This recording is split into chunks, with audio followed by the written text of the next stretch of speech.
नमस्कार, प्रणाम, जय मिथिला। आउ आइ जे छै ने मिथिलाके धरोहर और मिथिलाके एगो एंटिक पीस हम देखा रहल छी।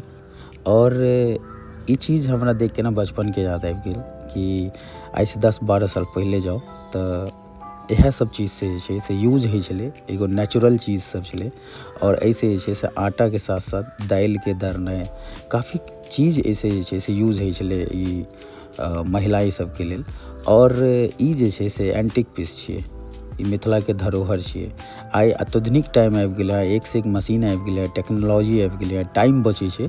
लेकिन एगो टाइम छलै ऐसे एक पंथ दुई काम हम एखन तक देखलियै हैं, काफियो भऽ सकैए। एक तो ऐसे अहाँ इस्तेमाल कऽ कऽ सारा घरके आइटम बना सकै छी जे अहाँके आटाके रूपमे होइ छै। और सेकेंड चीज जे छै से अहाँके व्यायामो भऽ जाइए।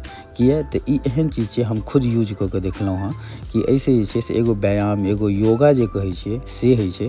तऽ एहिमे दुई काम हम एखन तक देखलियै। और ई एगो एंटिक पीस छै मिथिलाके, एगो 10-12 साल पहिलेके जे एगो टाइम छलै ओ चीज़ अहाँके याद आबि जायत ई देख कऽ। और बहुत सुंदर लागल, बड़े यूनिक चीज़ छियै।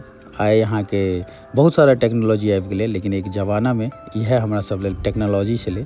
और ई सब एंटिक पीस छियै, ई सब धरोहर छियै, तऽ एकरा सबके यादके लेल अपना घरमे सजा के जरूर राखब। जिनका लग ये ओ जरूर